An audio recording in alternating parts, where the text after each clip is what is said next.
'Madras కారన్' 2 hours run టైమ్‌తో థియేటర్స్‌లో first తమిళ్‌లో release అయ్యి, యాక్చువల్‌గా ఫ్లాప్ అయింది జనవరిలో. అండ్ ఎప్పటినుండో 'ఆహా' తమిళ్‌లో స్ట్రీమ్ అవుతున్న ఈ మూవీని ఇప్పుడు 'ఆహాలో' తెలుగులో కూడా స్ట్రీమ్ చేస్తున్నారు. తెలుగు డబ్బింగ్ బావుంది. ఇక చూసాక నాకైతే వన్ టైమ్ వాచబుల్ అనే ఫీలొచ్చింది. మొదటి 25 మినిట్స్ సోదుంది. అక్కర్లేని రొమాంటిక్ సాంగ్ అది. కానీ ఎప్పుడైతే అసలైన కాన్‌ఫ్లిక్ట్ స్టార్ట్ అయిందో, అప్పటి నుండి ఒక గంట బావుంది. మిగతాదంతా యావరేజ్ అనిపించింది. Especially climax. అంటే హీరోకి జరిగిన అన్యాయానికి తగ్గ కంక్లూజన్ అయితే కాదు అని అనిపించింది. చాలా మందికి 'పని' అనే మూవీ నచ్చిందని కామెంట్స్ వచ్చాయి. మరి అందులో మొదటి 45 మినిట్స్ సోది, ఇంటర్వల్‌కి ఒక రేప్ సీన్‌తో ఎమోషన్ వర్కౌట్ అయింది. ఆ తర్వాత విలన్స్‌ని హైలైట్ చేయడానికి పెద్ద గ్యాంగ్‌స్టర్ అయిన హీరోని తక్కువ చేసి ఇంట్లో తలుపులవి తీసి ఇన్‌సెక్యూర్‌గా చూపించి, సింపుల్‌గా ఇద్దరు విలన్స్ వాళ్ళ ఫ్యామిలీ మెంబర్స్‌ని చంపేస్తున్నా ఏమీ చేయలేనట్టు చూపించి, మరి అలా ఉన్న ఆ 'పని' మూవీనే నచ్చిందంటే అంతకంటే ఎంగేజింగ్ స్టఫ్‌నే ఉంది 'మద్రాస్ కారంలో'. మరి ఇది కూడా నచ్చితే తెలియాలిగా కామెంట్స్ చేసిన వాళ్ళకి.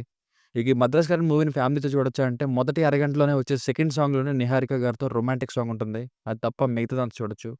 ఇక బేసిక్ స్టోరీ లైన్ ఏంటంటే ఎంతో కష్టపడి తన ఊర్లోనే పెళ్లి చేసుకోబోయే హీరో చివరిసారిగా బ్యాచిలర్‌గా ఉన్నప్పుడు అతనికి కాబోయే భార్య కోరిక మేరకు ఆమెను కలవడానికి వెళ్ళినప్పుడు ఒక యాక్సిడెంట్ చేసేస్తాడు ఆ ఊర్లో. అసలు ఆ యాక్సిడెంట్ ఎవరికి చేశాడు? అప్పుడు ఏం జరిగింది? అది అతని జీవితాన్ని ఎలా ఎఫెక్ట్ చేసిందన్నది స్టోరీ. Plus points. కథలో కొంత న్యాచురల్‌గా అనిపించే సీన్స్ అయితే ఉంటాయి. ఎలా తీశాడన్నది పక్కన పెడితే పేపర్ మీద స్క్రిప్ట్ అయితే అదిరిపోయిందనే చెప్పాలి. ఫస్ట్ హాఫ్ అంతా completely development with emotions. Second half అంతా రివెంజ్ థ్రిల్లర్. అవుట్‌పుట్ అంత నీట్‌గా రాలేదండి. అది వేరే విషయం. ఇక 'RDX', 'Malupu', 'Little Hearts' Bhoothakalam fame hero 'Shane Nigam' గారి పెర్ఫార్మన్స్ బావుంది.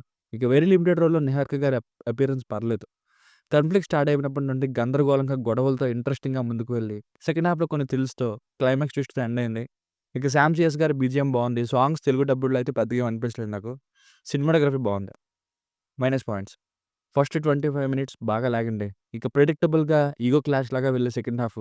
చివరికి అసలు రీజన్ ఇదైతే మరి అలాంటప్పుడు హీరో రోల్‌ని అంత వీక్‌గా ఇంత పెద్ద లాస్‌తో ఎండ్ చేయడం ఏంటి అనే ఫీల్స్. అంటే సాటిస్ఫాక్షన్ ఉండదు. హీరోని మరీ డిగ్రేడ్ చేసి చూపించడం, అందరూ కొట్టేస్తుంటారు. అట్‌లీస్ట్ అప్పుడు తిరగబడకపోయినా ఆ టైంలో తర్వాత సాటిస్ఫై చేసినా బావుండు.